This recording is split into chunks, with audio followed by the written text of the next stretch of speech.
Good morning student, class 11। आज हम पढ़ रहे काव्य खंड में चैप्टर 3 पथिक। इसे राम नरेश त्रिपाठी ने लिखा है और आज हम उनके जीवन परिचय के बारे में पढ़ेंगे।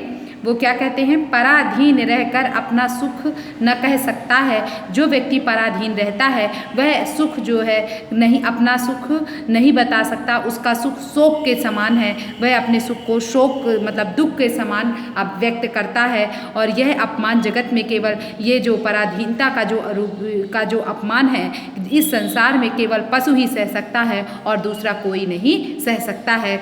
पराधीनता में कोई व्यक्ति जो है सुखी नहीं रहता। पराधीन सपने सुख नाही, पराधीनता में सपने में भी सुख नहीं मिलता है ना। तो और सपने जो सुख है वो दुख के समान लगता है। राम नरेश त्रिपाठी का जीवन परिचय हम पढ़ते हैं। जन्म सन 1881 कोयरीपुर जिला जौनपुर में हुआ और उनकी रचनाएं मिलन, पथिक, स्वप्न, मानसी हैं। मृत्यु सन 1962 में हुई।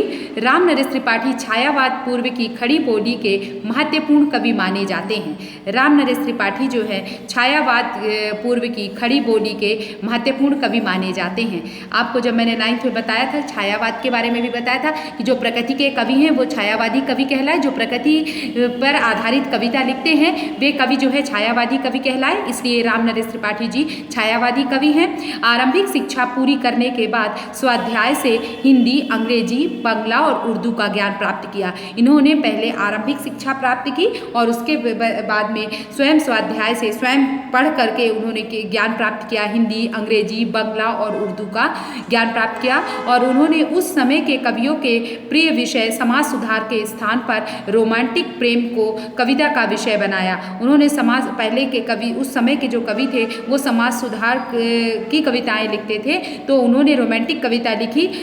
रोमांटिक कविता का विषय बनाया, रोमांटिक कविता को अपना विषय बनाया और उनकी कविताओं में देश प्रेम और व्यक्तिक प्रेम दोनों मौजूद हैं।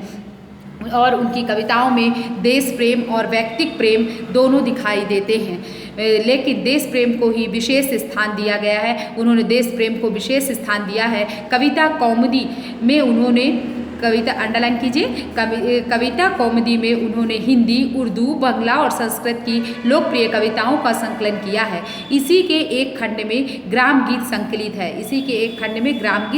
है, जिसे उन्होंने गांव-गांव घूमकर एकत्र किया था। ग्राम गीत जब उन्होंने लिखा तो गांव-गांव घूमकर उसे उन्होंने लिखा है। लोक साहित्य के संरक्षण की दृष्टि से हिंदी में यह उनका पहला मौलिक कार्य था। हिंदी में वे बाल साहित्य के जनक माने जाते हैं। उन्होंने कई वर्षों तक बानर नामक बाल पत्रिका का संपादन किया। उन्होंने अंडरलाइन करिए, उन्होंने कई वर्षों तक बानर नामक बाल पत्रिका का संपादन किया, जिसे मौलिक एवं शिक्षाप्रद कहानियाँ, प्रेरक प्रसंग आदि प्रकाशित होते थे। कविता के अलावा उन्होंने नाटक, उपन्यास, आलोचना, संस्मरण आदि अन्य विधाओं में भी रचनाएं की हैं। प्रस्तुत अंश पथिक शीर्षक खंड काव्य के पहले सर्ग से लिया गया है। अंडरलाइन कीजिए, प्रस्तुत अंश पथिक शीर्षक खंड काव्य के पहले सर्ग से लिया गया है। इस दुनिया के दुखों से विरक्त काव्य नायक पथिक प्रकृति के सौंदर्य पर मुग्ध होकर वहीं बसना चाहता है। यहाँ किसी साधु जन द्वारा संदेश ग्रहण करके वह देश सेवा का व्रत लेता है। राजा द्वारा उसे मृत्युदंड मिलता है, परंतु उसकी कीर्ति समाज में बनी रहती है। सागर के किनारे खड़ा पथिक उसके सौंदर्य पर मुग्ध है। प्रकृति के इस अद्भुत सौंदर्य को वह मधुर, मनोहर, उज्जवल प्रेम कहानी की तरह पाना चाहता है। प्रकृति के प्रति पथिक का यह प्रेम उसे अपनी पत्नी के प्रेम से दूर ले जाता है। स्वच्छंदतावादी इस रचना में प्रेम, भाषा और कल्पना का अद्भुत संयोग मिलता है।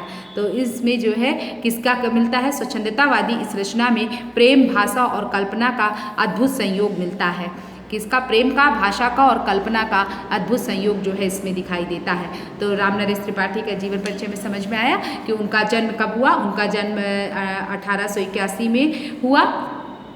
उनकी रचनाएं मिलन, पथिक, स्वप्न खंड और काव्य मानसी, फुटकर कविता संग्रह आदि हैं। उनकी मृत्यु सन 1962 में हुई।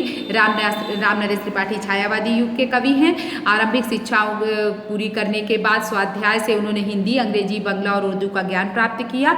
उस समय लोग जो है समाज सुधार की कविता लिख रहे थे, तो उन्होंने समाज सुधार की कविता के स्थान पर रोमांटिक प्रेम की कविता को अपना विषय बनाया और उन्होंने देश प्रेम और व्यक्तिक प्रेम, उनकी कविताओं में देश प्रेम और व्यक्तिक प्रेम दोनों दिखाई देता है और दोनों मौजूद हैं, लेकिन देश प्रेम को उन्होंने विशेष स्थान दिया है। कविता कौमुदी में उन्होंने हिंदी, उर्दू, बंगला और संस्कृत की लोकप्रिय कविताओं का संकलन किया। इसी के एक खंड में ग्राम गीत उन्होंने संकलित किया। उन्होंने गांव-गांव घूमकर उसे ग्राम गीत संकलित किया था। संकलित करना मतलब इकट्ठा किया था। लोक साहित्य के संरक्षण की दृष्टि से हिंदी में यह उनका पहला मौलिक कार्य था। हिंदी में वे बाल साहित्य के जनक माने जाते हैं। वे बाल साहित्य के जनक माने जाते हैं, अंडरलाइन कर लीजिएगा, हिंदी में वे बाल साहित्य के जनक माने जाते हैं। इस तरह प्रश्न जो है फिल इन द ब्लैंक से पूछे जाते हैं कि कौन से कवि हैं जो बाल साहित्य के जनक माने जाते हैं। उन्होंने कई वर्षों तक बानर नामक बाल पत्रिका का संपादन किया, जिसे मौलिक एवं शिक्षाप्रद कहानियाँ, प्रेरक प्रसंग आदि प्रकाशित होते थे। कविता के अलावा उन्होंने नाटक, उपन्यास, आलोचना, संस्मरण आदि अन्य विधाओं में भी रचनाएं उन्होंने की है। प्रस्तुत अंश पथिक जो है किससे लिया गया है? पथिक शीर्षक काव्यखंड के पहले सर्ग से लिया गया है और इस दुनिया के दुखों से विरक्त जो काव्य नायक है पथिक मतलब राहगीर होता है, प्रकृति के सौंदर्य पर मुग्ध होकर वहीं बसना चाहता है। यहाँ किसी साधुजन द्वारा संदेश ग्रहण करके वह देश सेवा का व्रत लेता है और राजा द्वारा उसे मृत्युदंड मिलता है, परंतु उसकी कीर्ति समाज में बनी रहती है। सागर के किनारे खड़ा पथिक उसके सौंदर्य पर मुग्ध है। प्रकृति के इस अद्भुत सौंदर्य को वह मधुर, मनोहर, उज्जवल प्रेम कहानी की तरह पाना चाहता है। प्रकृति के प्रति पथिक का यह प्रेम उसे अपनी पत्नी के से दूर ले जाता है। स्वच्छंदतावादी इस रचना में प्रेम, भाषा और कल्पना का अद्भुत संयोग मिलता है।